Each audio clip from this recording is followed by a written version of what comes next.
Hello students. आज की इस वीडियो में हम एनसीईआरटी की एक्सरसाइज 1.2 के कुछ क्वेश्चंस सॉल्व करेंगे। NCERT exercise 1.2 question number 1, express each number as a product of its prime factors. तो इसमें मैंने दो नंबर लिए हैं, 3825, 7429।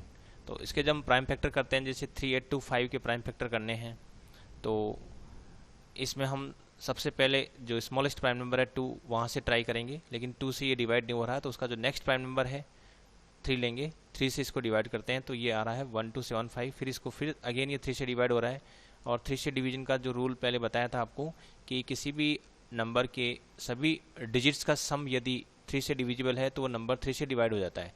जैसे 3, 8, 11, 2, 13 और 5, 18। तो 18 3 से डिवाइड हो रहा है, इसलिए इसको 3 से डिवाइड किया है। फिर हम देखते हैं कि 1275 ये जो नंबर आ रहा है, इसके जो डिजिट्स है 1275, इनका सम देखते हैं। 1, 2, 3, 3 और 7, 10, 10 और 5, 15। तो 15 चूँकि 3 से डिविजिबल है, इसलिए इसको फिर से 3 से डिवाइड किया।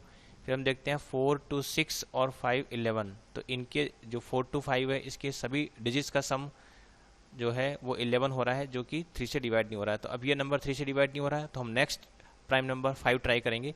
और 5 चूँकि लास्ट डिजिट यहाँ 5 है, लास्ट डिजिट किसी भी नंबर का यदि 5 या 0 होता है तो वो 5 से डिवाइड हो जाता है। तो हम इसको 5 से डिवाइड किया। फिर देखते हैं कि इसमें लास्ट में फिर 5 डिजिट 5 है, तो हम इसको फिर से 5 से डिवाइड करते हैं तो 17। इस तरह से 3825 के हम प्राइम फैक्टर कर लेते हैं। और इसमें यदि कोई नंबर रिपीट हो रहा है तो उसे हम पावर फॉर्म में लिख देंगे। जैसे 3 है, ये 2 बार आ रहा है तो 3 स्क्वायर। इसी तरह से जो 5 है, ये 2 बार आ रहा है तो इसको 5 स्क्वायर लिख देंगे। अब हम 7429 को लेते हैं। 7429 इसको जब हम डिवाइड करना शुरू करते हैं तो हम देखते हैं कि न तो 2 से, न 3 से, न 5 से, न 7 से, न 11 से, न 13 से, किसी से ये डिवाइड नहीं हो रहा है। तो हम जो है इसको ऐसे एक एक करके ट्राई करते जाएंगे, तो हम पाते हैं कि ये पहला जो प्राइम नंबर जिससे ये डिवाइड हो रहा है वो है 17। तो 17 से इसको डिवाइड किया 437। अब 17 से ये डिवाइड नहीं हो रहा, तो हम नेक्स्ट प्राइम नंबर 19 ट्राई करेंगे। 19 से डिवाइड हो रहा है तो यहाँ 23 आ रहा है। तो यहाँ 17, 19 और 23, these are the 3 prime numbers whose product is equal to the given number 7429। इस तरह से जो है हम 7429 के प्राइम फैक्टर कर लेंगे। नेक्स्ट क्वेश्चन लेते हैं, question number 2, find the LCM and HCF of the following pairs of integers and verify that LCM into HCF is equal to product of the two numbers. जैसा कि हमने पहले पढ़ा था, यदि कोई भी दो नंबर दे रखे होते हैं तो उनका जो LCM और HCF है, यदि हम फाइंड आउट कर लेते हैं तो उनका जो प्रोडक्ट है वो दिए गए दो नंबर्स के प्रोडक्ट के इक्वल होता है। तो हमें यहाँ पर जो दिए गए नंबर्स है उनका LCM HCF भी फाइंड आउट करना है, और फिर इस चीज़ को वेरीफाई भी करना है, इस फैक्ट को वेरीफाई भी करना है कि इनका जो प्रोडक्ट है वो दिए गए दोनों नंबर्स के प्रोडक्ट के इक्वल होता है। तो सबसे पहले हम लेते हैं 510 और 92। तो इनका जब LCM और HCF फाइंड आउट करेंगे तो ये हम यहाँ प्राइम फैक्टराइजेशन मेथड से फाइंड आउट करेंगे। तो सबसे पहले जो 510 और 92 दे रखे हैं, इनके हम प्राइम फैक्टर कर लेंगे। और प्राइम फैक्टर करने का तरीका यही है, 510 अब ये 2 से डिवाइड हो रहा है, देन यहाँ नंबर देख रहे हैं ये 2 से डिवाइड इसलिए हो रहा है क्योंकि इस लास्ट डिजिट इवन है। ये 0, 2, 4, 6, 8 यदि लास्ट डिजिट होता है तो वो 2 से डिवाइड होता है। तो हम पहले 2 से डिवाइड कर लेते हैं, फिर देखते हैं कि क्या ये अब ये 2 से डिवाइड नहीं हो रहा है क्योंकि लास्ट डिजिट यहाँ पर ओड आ गया है। तो अब 2 के बाद में नेक्स्ट प्राइम नंबर आ रहा है 3, तो 3 से डिवाइड करके देखते हैं। अब 3 से कोई भी नंबर तब डिवाइड होता है जब इसके सभी डिजिट्स का सम जो है वो 3 से डिवाइड हो जाए। तो यहाँ देखिए इस नंबर के सभी डिजिट्स का सम देखते हैं, तो 5, 5, 10 और 2 12 है। 12 है is divisible by 3, so this number will also be divisible by 3। तो 3 से इसको डिवाइड किया 85। अब 85, 8 और 5, 13, इसके डिजिट्स का सम 13 आ रहा है। 13 3 से डिवाइड नहीं हो रहा है, तो अब हम 3 से ये डिवाइड नहीं हो रहा, तो नेक्स्ट प्राइम नंबर 5 लेंगे। तो इस तरह से सीक्वेंस वाइज हमें नंबर लेते जाना है। और लास्ट में देखिए यहाँ 17 आ रहा है, तो 17 एक प्राइम नंबर है, तो हम वहीं स्टॉप हो जाते हैं। तो 510 जो है इसके भी हम प्राइम फैक्टर कर लेते हैं। 2, 3, 5 और 17 आ रहे हैं। इसी तरह से 92 है, इसके हम प्राइम फैक्टर कर सकते हैं। ये 2 से डिवाइड हो रहा है, फिर अगेन 2 से डिवाइड हो रहा है। Now 23 is a prime number, तो हम यहाँ रुक जाते हैं। तो 92 के भी प्राइम फैक्टर हो गए हैं। तो 92 can be written as the product of these 3 prime numbers 2, 2 and 23। इसी तरह से 510 को हम ऐसे लिख सकते हैं। तो हमारे पास ये दो नंबर है 510 और 92, और इन दोनों के जो है प्राइम फैक्टर्स हमने कर लिए हैं। तो हम इसको as a prime factors, product of prime factors लिख सकते हैं 510, इसको लिखेंगे 2 इंटू 3 इंटू 5 इंटू 17। इसी तरह से 92 को लिख रहे हैं हम 2 इंटू 2 इंटू 23, लेकिन चूंकि यहाँ 2 रिपीट हो रहा है तो इसको हम पावर फॉर्म में लिख देते हैं 2 स्क्वायर इंटू 23। अब हम इन दोनों का एलसीएम और एचसीएफ लिखते हैं।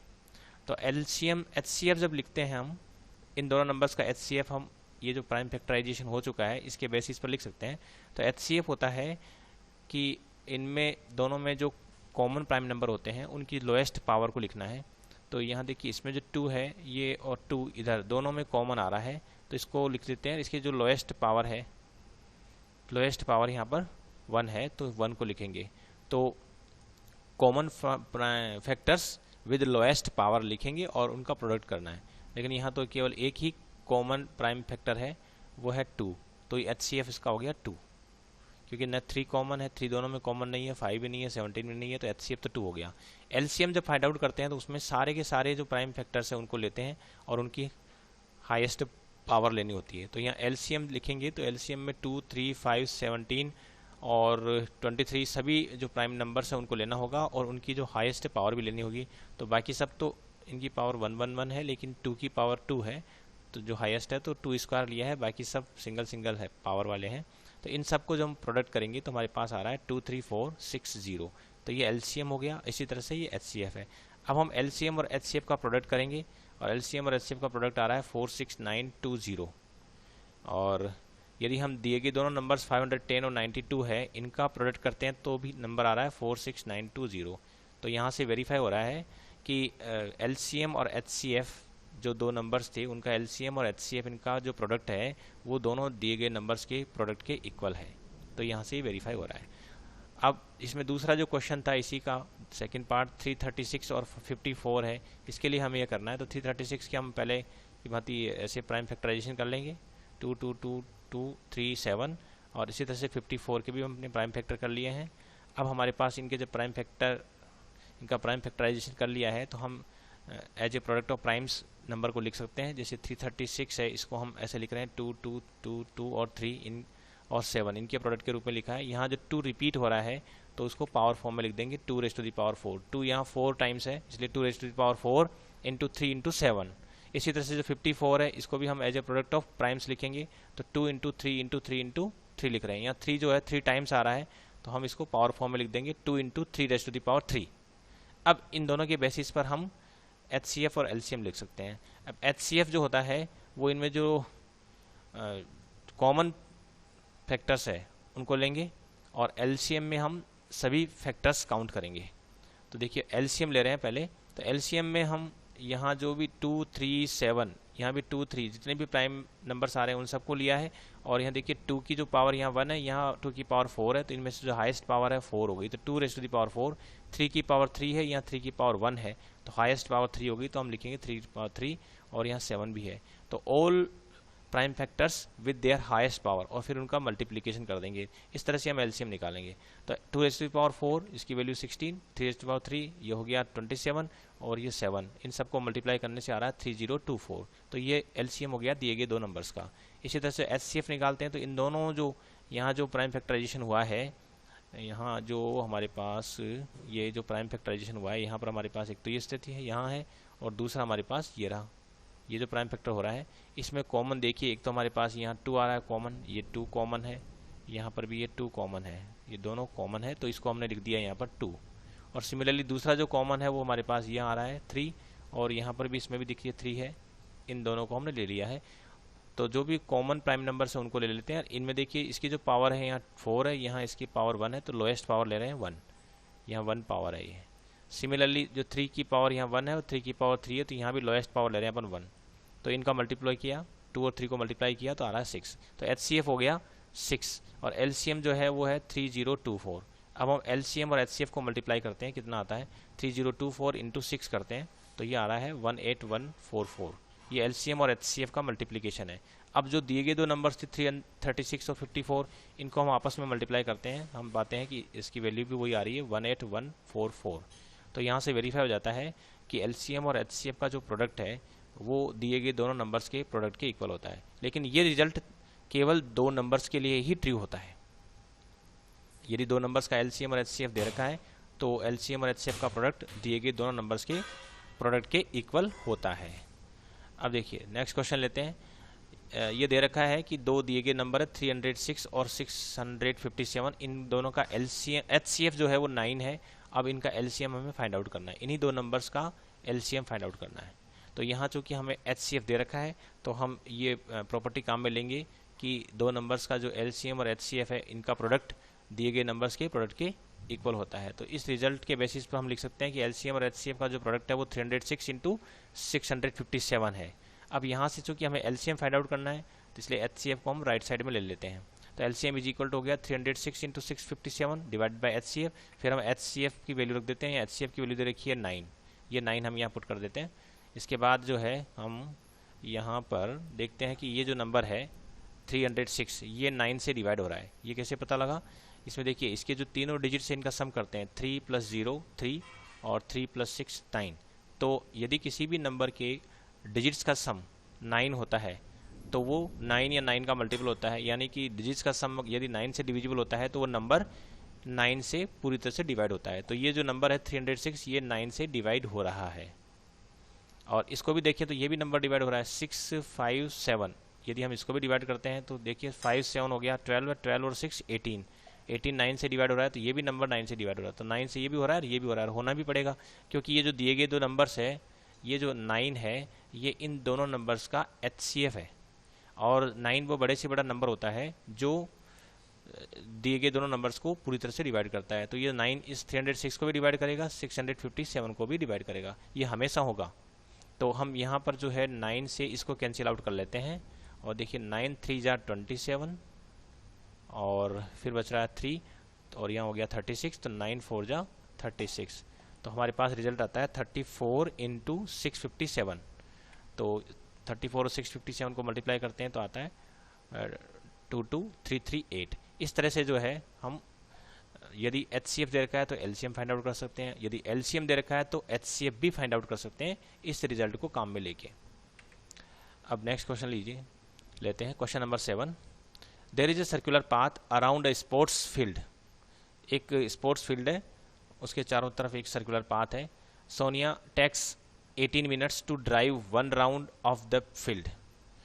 सोनिया को 18 मिनट्स लग रहे हैं इस सर्कुलर पाथ के चारों तरफ एक ड्राइव पूरा करने में।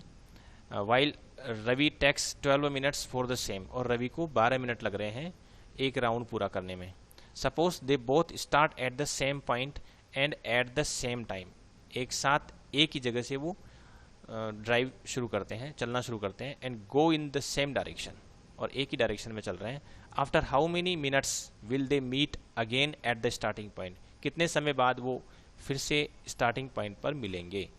तो यहाँ देखिए जो सोनिया है वो हर 18 मिनट्स में एक राउंड पूरा कर रही है, रवि जो है वो 12 मिनट ले रहा है राउंड पूरा करने में। तो इसको थोड़ा विजुलाइज कर लेते हैं। मान लीजिए ये हमारा सर्कुलर पाथ है और ये इसका स्टार्टिंग पॉइंट है। स्टार्टिंग पॉइंट से दोनों रवि और सोनिया इस पर ये राउंड पूरा करते हुए वापस बार बार राउंड लगाती जा रही हैं, और सोनिया को 18 मिनट्स लग रहे हैं। इसका मतलब है कि सोनिया जो है वो इसको एक राउंड पूरा करने के बाद जब यहाँ पहुँचेगी तो 18 मिनट्स हो चुके होंगे। फिर जो सोनिया जब दूसरा राउंड पूरा करके वापस स्टार्टिंग पॉइंट पर आती है तो फिर 36 मिनट्स हो चुके होंगे। इसी तरह जब सोनिया तीसरा राउंड पूरी कर चुकी होगी तो स्टार्टिंग पॉइंट पर जब आती है तो 54 मिनट्स बीत चुके होंगे। तो इस चीज़ को जो है देखिए, after every 18 minutes Sonia will be at the starting point, so she will be at the starting point after each multiple of 18 minutes.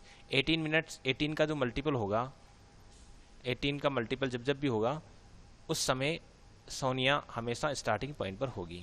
इसी तरह से देखिए रवि के बारे में देखते हैं। रवि जो है वो स्टार्टिंग पॉइंट से चलता है और एक राउंड को पूरा करने में उसको 12 मिनट लगते हैं। तो 12 मिनट के बाद वो स्टार्टिंग पॉइंट पर होगा, फिर 24 मिनट्स के बाद स्टार्टिंग पॉइंट पर होगा क्योंकि तब तक 2 राउंड हो चुके होंगे, फिर 36 मिनट्स के बाद स्टार्टिंग पॉइंट पर होगा। इस तरह से जो है Ravi after every 12 minutes Ravi will be at the starting point, so he will be at the starting point after each multiple of 12 minutes. यानी 12 का जो मल्टीपल होगा, 12 के जो मल्टीपल होंगे उस समय रवि हमेशा स्टार्टिंग पॉइंट पर होगा। तो सोनिया हमेशा 18, 36, 54 यानी 18 के मल्टीपल के समय स्टार्टिंग पॉइंट पर होगी, और रवि जो है वह 12 के मल्टीपल के समय स्टार्टिंग पॉइंट पर होगा। तो इस चीज़ को हम लिखते हैं, मल्टीपल ऑफ 12 है हमारे पास, 12 है, 24, 36, 48, ये हम ऐसे लिस्ट बना लेते हैं। इसी तरह से जो 18 के मल्टीपल हमने लिख दिए। अब इनके जो कॉमन मल्टीपल है 36, 72, ये शो कर रहे हैं कि 36 after 36 minutes Sonia and Ravi both will be at the starting point, क्योंकि 36 इसका भी मल्टीपल आ रहा है, 12 का मल्टीपल भी है और 18 का मल्टीपल भी है। सो 36 after 36 minutes both will be at the starting point. Similarly ये 72 है, ये भी इसमें भी आ रहा है और इस लिस्ट में भी आ रहा है। तो after 72 minutes they will also be at the same starting point. अब जो कॉमन मल्टीपल्स आ रहे हैं उनमें से हम लोएस्ट कॉमन मल्टीपल ले लेते हैं 36, और ये हम लोएस्ट कॉमन मल्टीपल 36 जो है वो LCM ही है। तो यहाँ जो 36 हम ये कह सकते हैं कि जब वो यात्रा शुरू करते हैं, दोनों एक ही स्टार्टिंग पॉइंट से चलना शुरू करते हैं और राउंड लगाते जा रहे हैं, तो after 36 minutes they will first meet again at the starting point।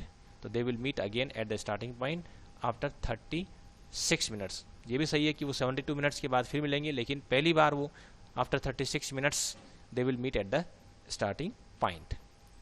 Thanks for watching this video।